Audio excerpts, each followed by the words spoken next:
Hi everyone! Welcome back to my channel. Today we are talking about books that, according to my reading tastes and what I look for in my books, I should have hated these, but I actually really enjoyed them.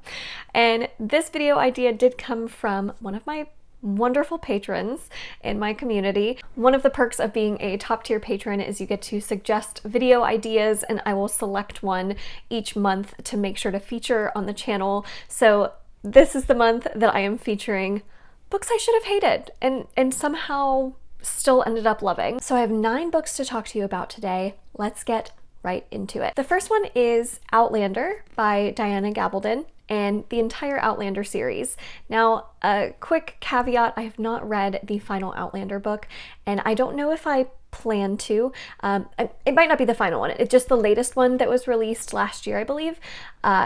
This series is one that I read quite a few years ago at this point, and every book is like close to or over 1,000 pages long. So it was a huge accomplishment when I did finally catch up on the series. And then so much time had passed before the new one was released that none of it is fresh in my head anymore. I don't know if I could get back into it. I'm absolutely not rereading it. No way. But that being said, with this being a more historical fiction feel with a little bit of fantasy elements tied in, I'm shocked at how much I enjoyed this series because it's very slow, it's very at times meandering, and it's very dense. And these are all things that usually completely turn me off of a book, off of a series. But the way in which Diana Gabaldon writes these, what feel like some of the most mundane details, like very basic things that characters are doing on a daily basis, the way she writes them makes it so engaging. And I thought it was so fascinating to be put in this historical time period and really feel like I was there, a part of it. And I learned so much about what people who lived through this time period had to go through and what their lives were like. And it's so interesting to me. And I have to say, if it hadn't been for Jamie and Claire, our 2 main characters in this series, I don't know if I would have made it all the way through. Jamie and Claire are some of my favorite characters. Their romance truly is one for the ages. It's an incredible story that they have and a journey that they have together. So I really was reading for them, but I also was surprised at how much I was interested in a lot of the historical details that were included in this series. There were times where it dragged, for sure. There were times where I had to skim to get through it because it got so bogged down in some of the mundane details, and some of them weren't as interesting as others.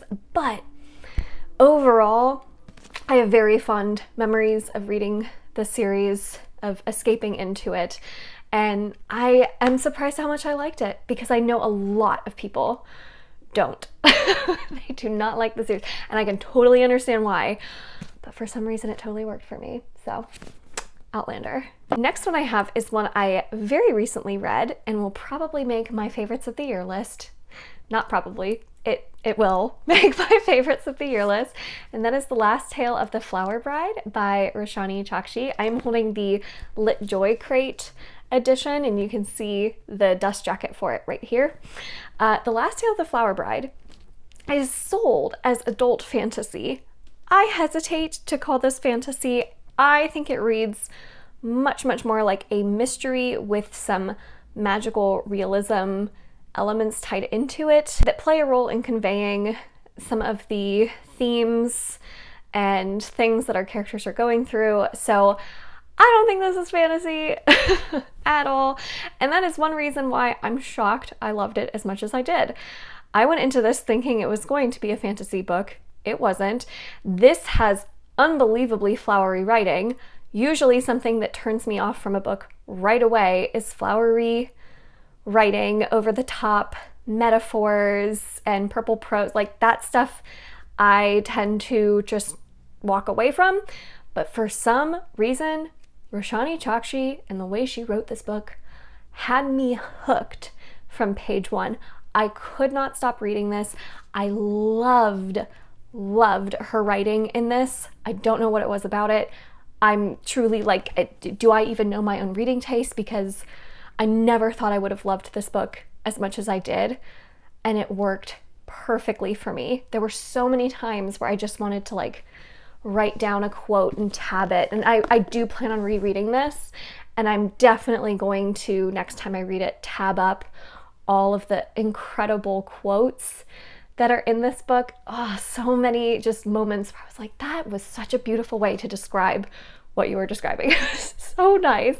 And then like just the characters. This is not a very character driven story, I would say. Like I didn't feel super attached to any of the characters, but just their story and the way things unfolded and the mysteries, I was so entranced.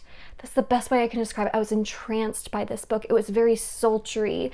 It was very captivating and yeah, just enchanting in so many ways. And I loved it. I ate it up. So usually, I am not usually the one who likes any of that stuff, but this book may have changed my mind on flowery writing. Maybe it does work for me, just in very special circumstances. The next book I have is Josh and Hazel's Guide to Not Dating by Christina Lauren. This one is truly because of the trope that it features, and I am not a fan of friends to lovers as a trope. I don't like it. Usually, I mean, every book I've read that's friends to lovers usually doesn't work for me because so much of the conflict lies in, why didn't we get together earlier? Oh, we're too good of friends to have a flame, blah, blah, blah, blah. Like all of the conflict that surrounds friends to lovers, I get so annoyed with it. I get so frustrated with it. But for some reason, the friends to lovers trope in Josh and Hazel's Guide to Not Dating, loved it, ate it up. This is like one of my favorite romance books. This is friends to lovers done to perfection. I loved this. So I would highly recommend this one, even if you don't love friends to lovers.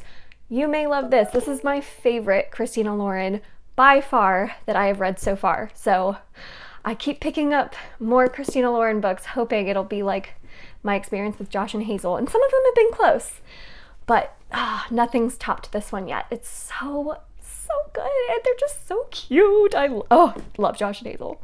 All right. Next one I have is The Cabin at the End of the World by Paul Tremblay.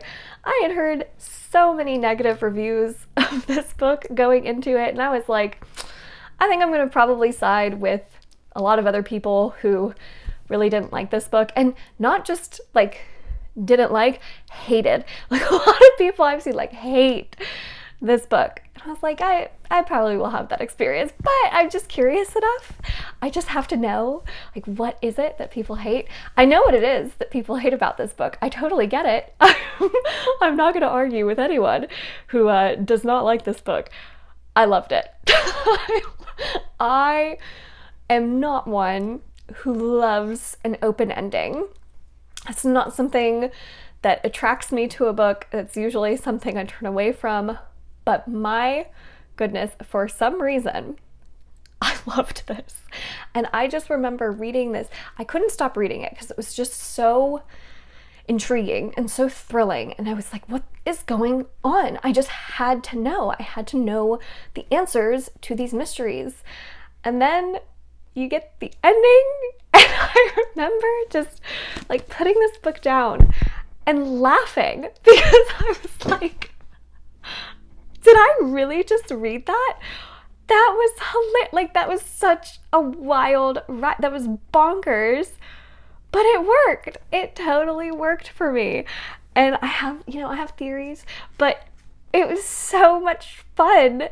And it just left me like, oh my gosh, I can't believe I just read that. And I can't believe I'm not angry, but I'm not. I had a lot of fun. So I don't know. It was the most bizarre feeling when I finished this book, but I loved it. And definitely want to check out more Paul Tremblay. So it just goes to show you that even when you hear a ton of negative reviews about a book, you never know. You never know until you give it a chance yourself if it's going to be something that works for you. And this is one I'm super glad the negative reviews didn't turn me away and only intrigued me more, because then I wouldn't just have had this really, really fun, wild reading experience. So I really like that one. It was really good. All right, the next one I have is The Blade Itself by Joe Abercrombie. I need some plot, right? When I read a fantasy book, especially a fantasy book, this isn't the case so much with contemporary. With contemporary books, I can be much more character-driven of a reader. I don't need as much plot. But with fantasy, I need a balance of both. The Blade Itself and the First Law trilogy, like, while there is a plot and while it is leading to something and you get an ending with a resolution, it feels meandering. It feels plotless for a while, and it takes a while for the plot to reveal itself. And so the fact that I enjoyed this is astounding, and it just goes to show how incredible Joe Abercrombie is at writing characters, because that is all you get in this book.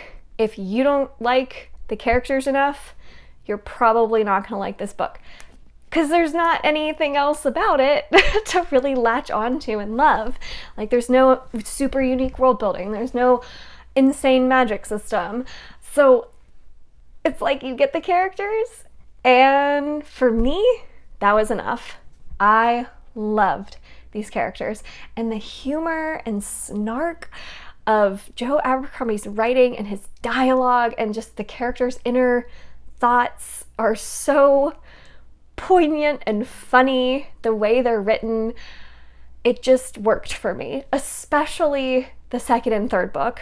The first book is my least favorite, but once we get into the second and third book, you really kind of have your footing in the world more, and just following the characters and their journeys is so much fun.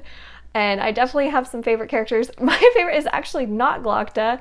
Everyone talks about how much they love Glocta. I love Glocta, don't get me wrong, but I love Giselle.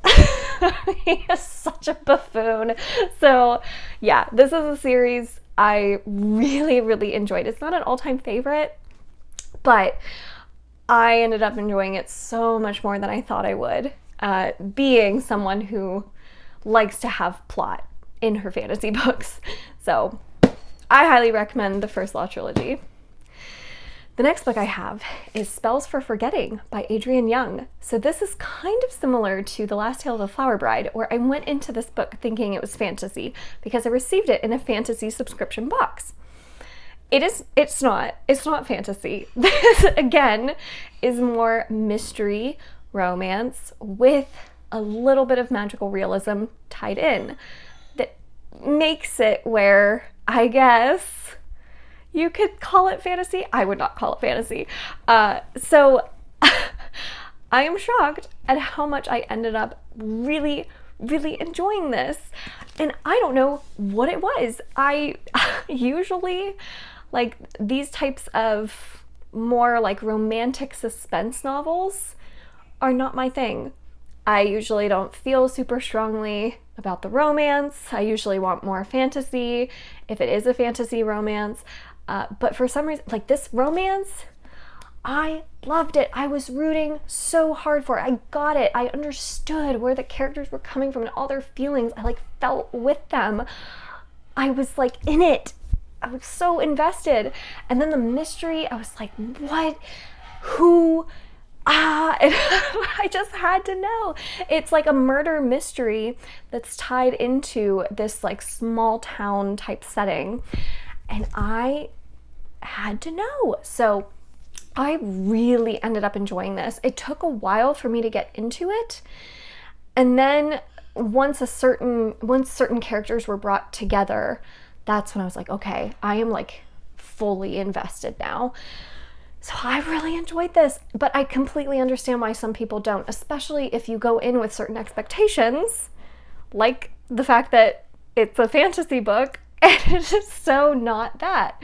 So I think that the marketing might have done this one a little bit of a disservice, because I loved it, but I can see why others would have been disappointed. So Spells for Forgetting definitely surprised me. Was not expecting to like it. The next book I have is The Raven Boys by Maggie Stiefvater. And this book is the definition of all vibes, no plot.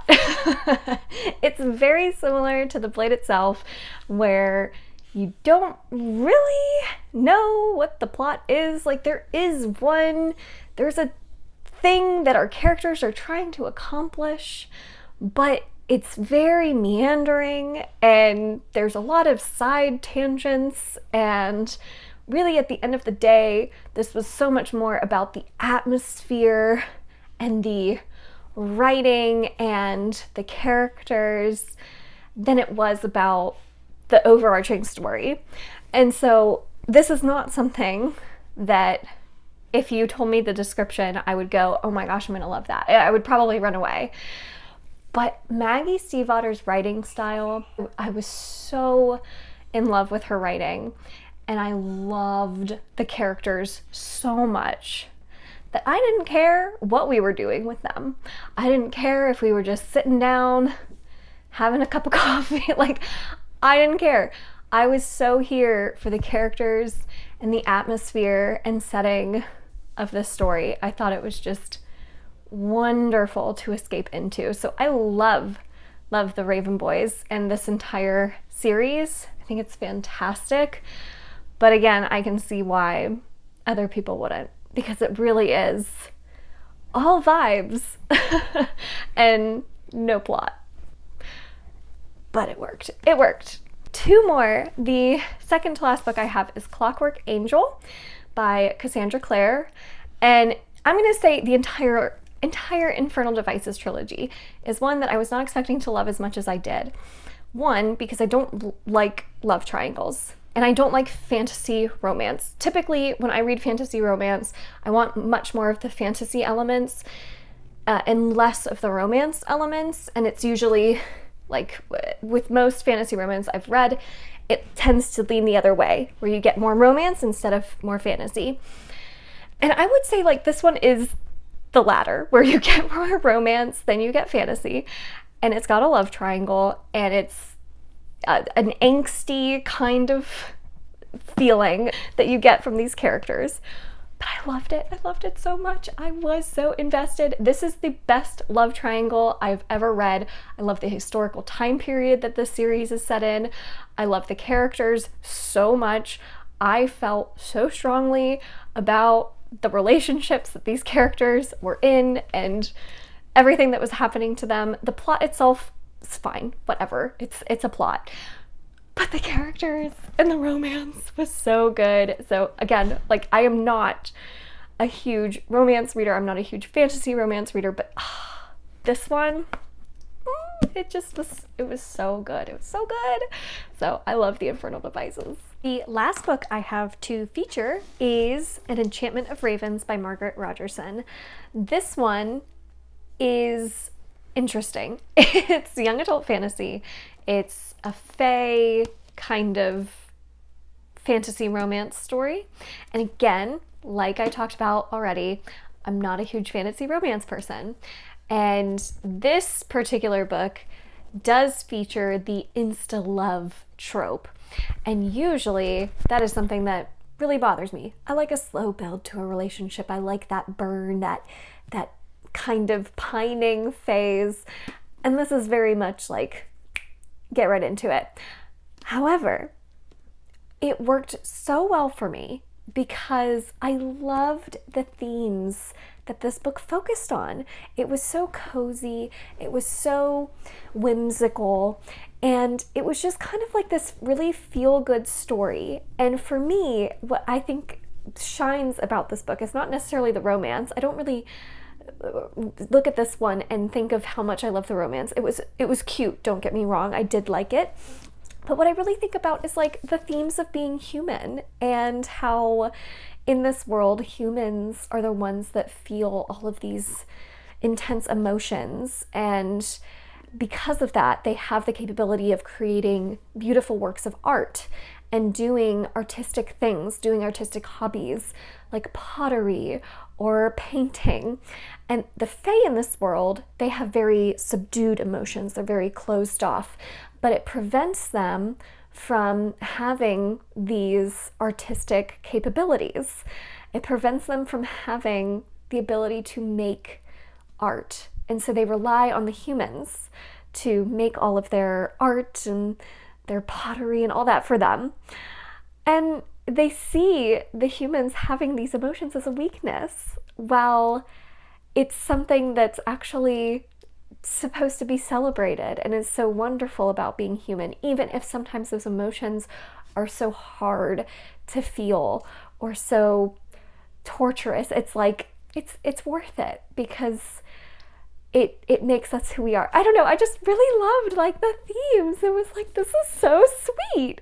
So that's what I think of when I think of an Enchantment of Ravens. I don't necessarily like focus a lot on the romance. It's more just like this sweet, cozy story that made me feel very good. So that is the last book that I shouldn't have liked, but that particular message it had really like resonated with me. I thought it was very sweet.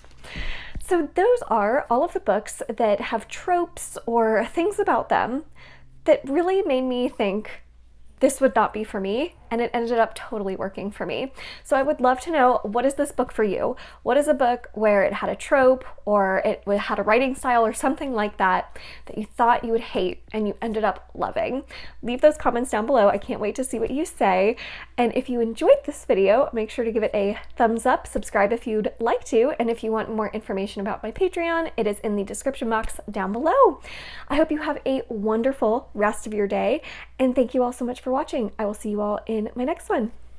Bye!